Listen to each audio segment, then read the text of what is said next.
My name is Jaya Ghosh and once again welcome back to my channel. तो जैसा कि आप लोग अभी थंबनेल पे देख पा रहे हो, आज हम लोग करने वाले हैं chapter wise assertion and reason question. Assertion और रीजन बेस्ड क्वेश्चंस को करने के कुछ टिप्स एंड ट्रिक होते हैं, तो एंड तक बने रहिए मेरे साथ सो दैट कि जब आपका एग्जाम में ये क्वेश्चन आए तो आपसे ये क्वेश्चन गलत ना हो जाए। अब विदाउट डिले वीडियो को स्टार्ट करते हैं। और अगर आप लोग इस चैनल पे नए हो, फर्स्ट टाइम इस चैनल पे आए हो, don't forget to subscribe this channel और अपने फ्रेंड्स के साथ भी ये वीडियो शेयर कर लेना। तो the first question is assertion हमें दिया हुआ है rational numbers lying between two rational numbers x and y is half x plus Y.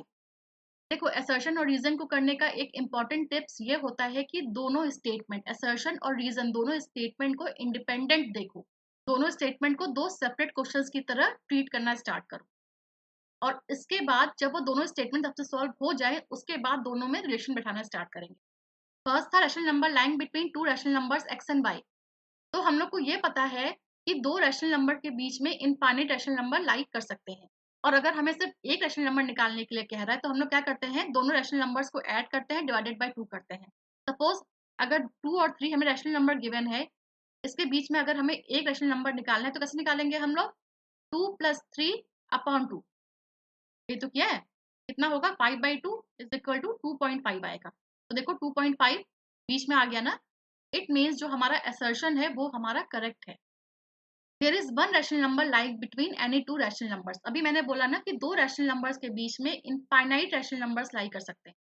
तो हमारा जो रीजन है वो हमारा फॉल्स हो गया। ठीक है, असर्शन ट्रू है, रीजन फॉल्स है। उस केस में क्या करते हैं, assertion A is true but reason R is false. Option C is correct. ठीक है, question number 2, assertion 5 is a rational number. भाई देख के लग रहा है कि ये तो ट्रू है, तो assertion is true. The square root of all positive integers are irrational.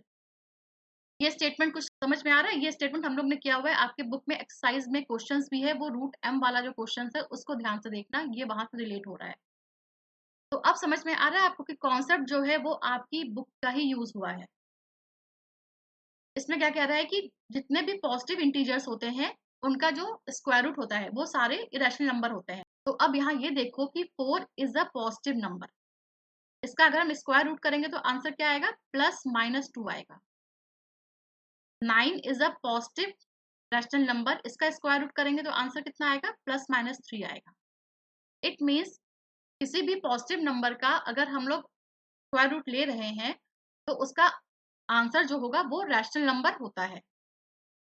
Sometimes rational होता है, समटाइम्स इरेशनल होता है। अगर यही चीज आप लोग √5 के साथ करोगे ना तो ये हमारा इरेशनल नंबर आता है।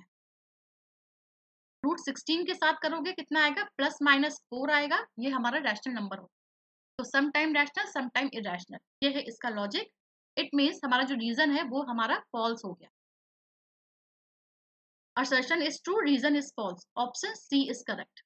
एग्जाम में आपको क्या करना है, एग्जाम में आपको सिर्फ ऑप्शन लिख के आना है, उसके लिए कोई एक्सप्लेनेशन पार्ट नहीं देना है आपको। तो बहुत ध्यान से इस क्वेश्चन को करना और फुल मार्क्स लेके आना। ठीक है, sum of two irrational number is 2 + √3 + 4 + √3 is irrational number. देखो दोनों नंबर को अगर हम सम कर रहे हैं, 2 + √3 + 4 + √3, हमारा आंसर कितना आएगा, 2 + 4। रैशनल नंबर को एक साथ ऐड करते हैं ना, +√3 + √3 कितना हो गया, 2√3 हो। तो ये हमारा क्या हुआ, ये हमारा इरेशनल नंबर हुआ। इट मीन्स जो असर्शन है वो हमारा ट्रू हो गया। Sum of two irrational number is always an irrational number. देखो यहाँ पे हम दो इरेशनल नंबर ले सकते हैं। पहला नंबर क्या लोगे, 2 + √3 ले लो। दूसरा नंबर क्या लोगे, 2 - √3। इन दोनों नंबर्स को ऐड करते हैं। चलो इनको अब ऐड करते हैं, 2 + √3 + 2 - √3। फर्स्ट नंबर सेकंड नंबर ऐसे करके ऐड कर लो, 2 + √3 + 2 - √3। √3 कैंसिल आउट हो गया, +√3 - √3 कैंसिल आउट हो गया, हमें आंसर कितना मिला, 4 मिला। इट मीन्स जो हमारा रीजन था कि sum of two irrational number is always an irrational number, ये हमारा फॉल्स हो गया। ठीक है, तो क्या हुआ इसका answer, option C, assertion is true and reason is false. The next question is sum of two irrational numbers 2 + √3 is an irrational number. तो here assertion is true। ठीक है, 2 + √3 जो है वो आपका irrational number है।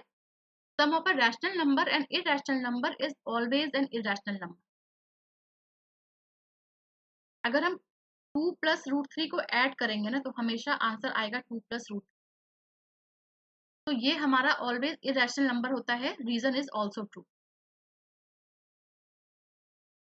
तो option A is correct, both assertion and reason is true and R is the correct explanation of assertion A. 11 to the power 3 into 11 to the power 4 is equal to 11 to the power 12। हम लोग ने exponent में क्या पढ़ा है, जब base जो है वो सेम होता है, x to the power a into x to the power b, तो क्या होता है, पावर ऐड होती है। ये हम लोग एक्सपोनेंट एंड पावर का रूल है, क्लास 7 से पढ़ते आए हैं।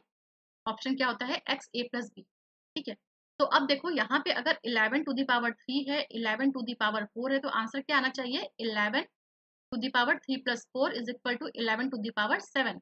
बट हमें दिया क्या है, 11 टू द पावर 12 दिया है, तो आपका असर्शन जो होगा ये आपका फॉल्स हो गया। और रीजन क्या है, रीजन देखो सेम लिखा हुआ है, a to the power p is equal to a to the power q is equal to a to the power p plus q। Base अगर सेम है तो मल्टीप्लाई के साथ क्या होता है, पावर्स जो होती हैं वो ऐड हो जाती हैं, तो रीजन इज ट्रू। तो answer is assertion A is false but reason R is true, option D is correct. Again यहाँ पे एक्सपोनेंट वाला क्वेश्चन फिर से आ गया। देखो 7 to the power 8 divided by 7 to the power 4 is equal to 7 to the power 4। हम लोग क्या करते हैं डिवीजन के केस में, x to the power a divided by x to the power b। Answer क्या होता है हमेशा, x to the power a minus b होता है, where a greater than b। ठीक है, ये होती है कंडीशन डिवीजन के केस में। अब देखो यहाँ पे 7 to the power 8 divided by 7 to the power 4 है, आंसर क्या आना चाहिए, 7 टू द पावर 8 माइनस 4 आना चाहिए। बेस सेम होता है, डिवाइड के केस में पावर जो होती है वो सब्ट्रैक्ट हो जाती है। आंसर क्या आएगा, 7 टू द पावर 4 आएगा। सो आपका जो असर्शन है वो ट्रू है। और यहाँ पे जो रीजन है वो भी आपका ट्रू है कि बेस सेम है, तो मल्टीप्लाई के केस में पावर ऐड हो जाती है, रीजन भी यहाँ पे ट्रू है। अब यहाँ पे देखो क्या हो गया, both assertion and reason are true but reason is not the correct explanation of A. ठीक है, ऑप्शन बी इज करेक्ट। तो सबसे ज्यादा जो प्रॉब्लम आती है ना स्टूडेंट्स को, वो आती है ऑप्शन ए और ऑप्शन बी में से सेलेक्ट करने की, कि वो रीजन जो है वो करेक्ट एक्सप्लेनेशन है या नहीं है। इसके लिए एक टिप्स को फॉलो करो। जो असर्शन है ना, फर्स्ट क्वेश्चन जब तुम पढ़ोगे उसके बाद बिकॉज लगा दो और देखो कि सेंटेंस कंप्लीट हो रहा है या नहीं हो रहा है। अगर सेंटेंस कंप्लीट हो गया it means option A is correct, अगर सेंटेंस कंप्लीट नहीं हो रहा है it means option B is correct. दोनों असर्शन और रीजन को दो सेपरेट क्वेश्चंस की तरह ट्रीट करो, उसके बाद असर्शन के आगे बिकॉज लगा दो, देयरफॉर लगा दो और देखो कि सेंटेंस कंप्लीट हो रहा है या नहीं। ये है आज का टिप्स ऑप्शन ए और ऑप्शन बी में से चूज करने का। ठीक है, question number 7, assertion rational numbers lying between 1/4 and 1/2 is 3/8। तो सिर्फ एक ही रैशनल नंबर है ना, हम लोग को क्या पता है कि दो रैशनल नंबर्स के बीच में इनफाइनाइट रैशनल नंबर लाई कर सकते हैं, अब बस एक को चेक करना है। तो अगेन देखो अभी हम लोग ने ये वाला कॉन्सेप्ट सीखा था ना, दोनों नंबर्स को ऐड कर दो, जो भी आएगा उसको 1/2 से डिवाइड करो। एलसीएम लेके सॉल्व करेंगे 1/4 और 1/2 को, कितना आएगा, एलसीएम 4 हो गया, यहाँ पे 1 प्लस ब्रैकेट लगा के फिर 1/2 लिख, कितना आएगा ये 1/2 इंटू 3/4, आंसर कितना आएगा 3/8। इट मीन्स जो हमारा असर्शन था ना वो ट्रू है। ठीक है, रीजन की बात कर लेते हैं। Rational numbers lying between two rational numbers x and y is half x y. तो देखो रीजन जो है वो फॉल्स है, हाफ एक्स वाई नहीं होता है, हाफ एक्स प्लस वाई होता है। तो एक एक सिंबल का असर्शन रीजनिंग में बहुत ध्यान रखना कि बहुत जल्दी से ओवरलुक करके मत निकल जाना कि अच्छा अभी तो ये हमने किया होगा। ठीक है, देखो इन्होंने यहाँ पे हाफ एक्स वाई दे दिया है, हाफ एक्स प्लस वाई की जगह पे। इट मीन्स जो हमारा रीजन हो गया ना वो फॉल्स हो गया। ऑप्शन क्या लिखोगे, assertion is true and reason is false, option C is correct. Next करते हैं, असर्शन क्या है, √5 इज एन इरेशनल नंबर।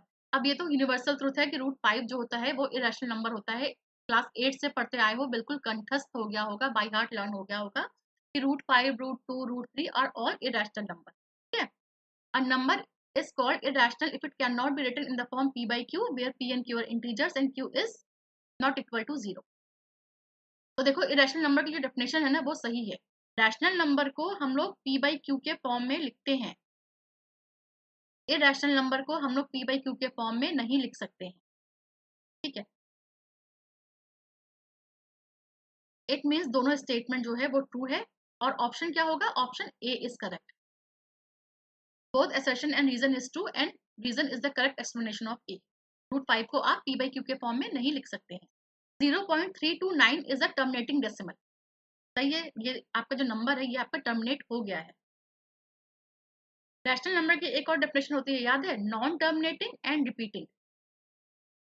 ये भी तो होता है ना, जैसे कि अगर मैंने लिख दिया ना 0.3333, 3 डॉट लगा दिया, इट मीन्स कि ये टर्मिनेट तो नहीं हो रहा है और अपने आप को रिपीट कर रहा है। ये भी होती है आपकी रैशनल नंबर की डेफिनेशन। इसको एक बार रिकॉल कर लो। तो रीजन में लिखा है a decimal in which a digit और a set of digits is repeated. ये रिपीटेड हो रहा है उसको हम लोग बोलते हैं रेक्टिंग डेसिमल, और रैशनल नंबर्स भी बोलते हैं उसको। तो जो असर्शन है वो तो आपका ट्रू था, रीजन जो है वो भी आपका ट्रू है, but both assertion and reason is true but reason is not the correct explanation of A। ये होगा इसका आंसर। क्यों? क्योंकि देखो यहाँ पे 0.329 कोई भी डिजिट जो है वो आपकी रिपीट नहीं कर रही है, टर्मिनेटिंग तो है बट रिपीट नहीं कर रही है, तो रीजन को ये जस्टिफाई नहीं करता है। ठीक है, मैंने बोला ना कि दोनों सेंटेंस को एक साथ ड्यू टू, बिकॉज ऑफ लगा के कंप्लीट करने की कोशिश करो। Last question is the rationalising factor of 3 + 2√5 is 3 - 2√5। Rationalising factor क्या होते हैं? अगर हम लोग दो इरैशनल नंबर को मल्टीप्लाई करते हैं और हमें रैशनल नंबर मिलता है, तो हम लोग ये बोलेंगे कि second number is the rationalising factor of the first number. ठीक है, या first number is the rationalising factor of the second number. एक और एग्जांपल से समझते हैं इसको। अगर ये लिखा 2√7, इसको 2√7 से मल्टीप्लाई करो, देखो आंसर रैशनल नंबर आ रहा है। 2 2 ज़ा 4, 4√7 इंटू √7 कितना हुआ, 7 हुआ, आंसर कितना हो गया, 28 हो गया।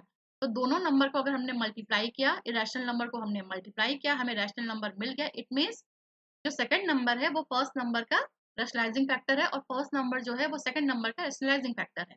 ठीक है, सेम अब यहाँ पे पूछ रहा है the rationalising factor of 3 + 2√5 is 3 - 2√5। दोनों नंबर को मल्टीप्लाई करके देखो, 3 + 2√5, इसको मल्टीप्लाई करो 3 - 2√5 से, देखो आंसर कितना आता है। 3 3 ज़ा 9 हो गया, -6, 2 ज़ा 6, 6 5 + 6 5, -2 2 ज़ा 4, 4 इंटू 5 20। ये माइनस करके आंसर कितना आया, -11 आया। ठीक है, और या तो इसमें आप लोग a + b लगा लो, 3 का स्क्वायर हो गया -2√5 का स्क्वायर हो गया, कितना आएगा, 9 आएगा, -20 आएगा, इक्वल टू -11। तो दोनों ही केसेस में इसको सॉल्व करने पर हमें आंसर जो मिल रहा है वो हमारा मिल रहा है -11, विच इज रैशनल नंबर।